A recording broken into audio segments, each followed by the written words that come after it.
I pressure can, so, but Well, one of the things if that's a it really, doesn't work, I'll get rid of it. it's a great point. One of the things that this University of Minnesota Local Foods Task Force is looking at is we had a couple folks up in Crookston who said, we'd like to get some people teaching canning classes.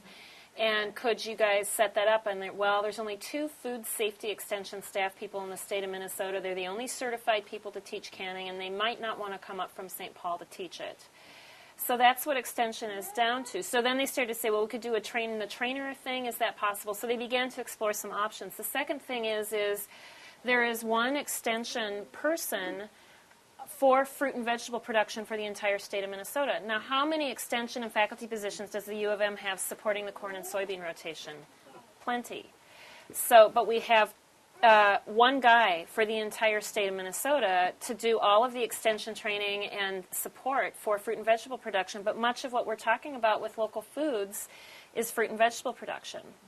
So when you look at the university's investment, so one of the things we're hoping that we can accomplish with this University of Minnesota Local Foods Task Force is, as I've been traveling around the state and listening to people say, here's what we want our local food system to look like, and guess what, land-grant university, you're supposed to be about supporting local agriculture. And, you know, I'll leave it to you to assess how good a job they've done of that over the last 50 years. But agriculture has changed a lot, and so local agriculture is this little slice. So what kind of investments and support does the U of M need to make in extension so that there are people available to teach canning again, and that there are enough people to provide the support for growers who are producing fruits and vegetables so they get the information they need in the training and all of that. So that'll maybe not putting an extension agent back in every county. That's right. At least in a region Yep. where it would be accessible for people to go to. Yep. Because, you know, I've been very fortunate where it's a skill that's been handed down in my family. Right. But I know a lot of people that are just getting into gardening, and I get phone calls. How do I can this? Can I can this? Can I freeze this? How long does that take? How long does it keep? These are questions that, you know, if we had a regional resource to go to, you could say, well, did you know that there's a class on? Right. You know, and at the appropriate time of year. Well, I'll be happy to convey that because I know that kind of comments are the ones that I've been hearing around the state in terms of what we really think the resource needs are for folks out in communities as they're trying to build and strengthen their local food systems. Terry. From the farmer's point of view also, it absolutely needs to be regional. I mean, I can't, if I have a question about, you know, what's happening with this particular, or what's happening with my orchard grass, is there some kind of a fungus on it?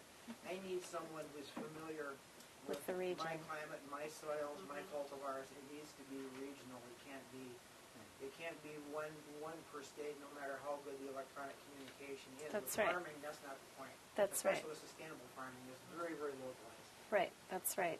Yep, and that's one of the things I think the task force really hopes to accomplish. And what we're going to see, I think, a lot with the local foods work at the U of M is a lot of it's going to shake out through the extension arm of the university rather than. And isn't it ironic that they have an extension office in St. Paul? But yet most of the growing takes place, I would think, outside of St. Paul? Well, and as you suggest, a lot of the knowledge and expertise about these traditions lies in those communities as well. I mean, there's a bunch of young women in the Twin Cities that want to start a canning club, and so I called Deborah Zach, who's a regional director for Extension based up at Crookston, and she has 6 90-year-olds who are best girlfriends who were in a canning club, Extension canning club together when they were teenagers, and they still hang out together. So we're trying to matchmake these little old ladies with these young women because the young women don't know how to can, and we're trying to get them out into these communities. So there's a lot of that knowledge base in addition to the food production happening in these communities around the state too. That's a great picture. Yeah, it is. Okay. Well, Caroline, do you? I'll just say one more word, sort of concrete word about where to find the food.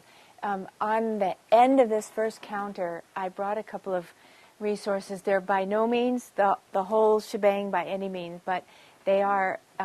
There's a few things there on, I think, on community-supported agriculture farms and on the Stewardship Food Directory that you referenced, which is a list of farmers who are members of the Land Stewardship Project all over the state who have things to sell directly. And It is just being updated. It's updated every year, and the website and the reference for it are on the end of that counter.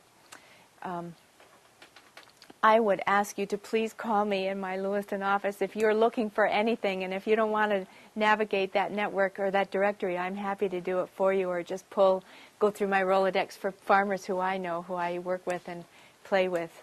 The whole issue of finding that food, man, it's a biggie.